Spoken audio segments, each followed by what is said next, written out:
ओम शांति।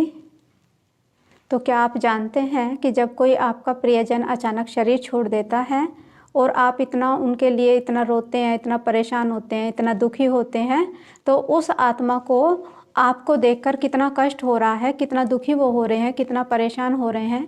क्या आपने कभी इस बात को सोचा है कि वो, क्योंकि आत्मा अजर है, अमर है, अविनाशी है, और शरीर से निकलने के बाद आत्मा की जो चेतना है, आत्मा की जो अनुभव शक्ति है, वो और भी ज़्यादा बढ़ जाती है। वो आपकी बातों को देख भी सकती है, सुन भी सकती है और महसूस भी कर सकती है।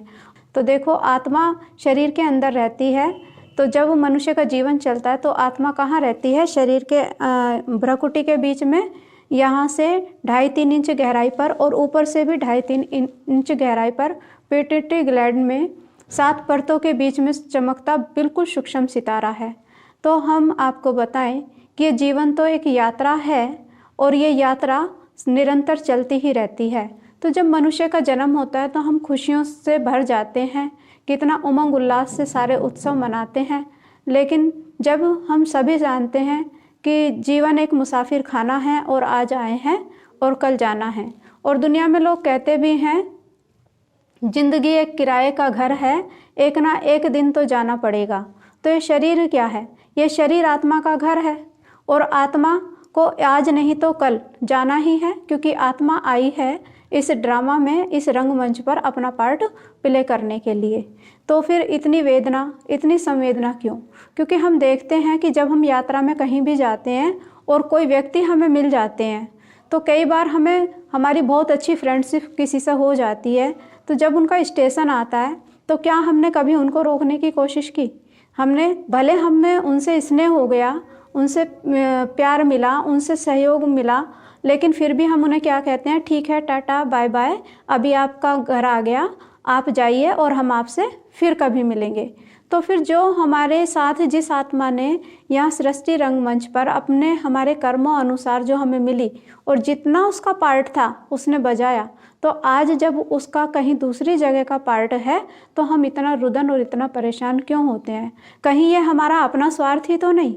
क्योंकि आज दिन तक हम देखते हैं कि लोग व्यक्ति को तो कम याद करते हैं, लेकिन उससे मिले हुए सुख साधनों को ज़्यादा याद करके रोते हैं।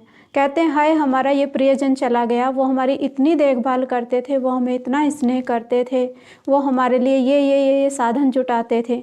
तो उन्हीं बातों को याद कर कर रोते रहते हैं, जिससे अपना तन भी खराब कर लेते हैं और अपना मन भी खराब होता है और बीमार पड़ जाते हैं, रो रो कर सेल्फ कॉन्फिडेंस बिल्कुल खो देते हैं और धन भी डॉक्टर्स के पास जाने लगता है।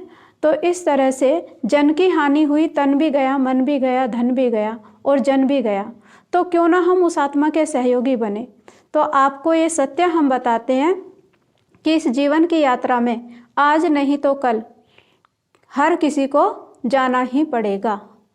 और तो हमें ये बात सदा ध्यान रखनी चाहिए कि हम जो यहाँ शरीर में बैठे हैं तो हमारे पास तो बहुत सारी होते हैं, और एक दूसरे को समझा कर, बहला कर, सांत्वना देने के लिए, संभालने के लिए, और हम अपनी बातें एक दूसरे को कह के स्पष्ट भी कर लेते हैं। लेकिन जो आत्मा शरीर से अलग हो गई और वो अपनी नेक्स्ट यात्रा पर जा रही है, तो उसके लिए उसको अभी क्या चाहिए? उसके लिए नया रास्ता है, नई मंजिल है।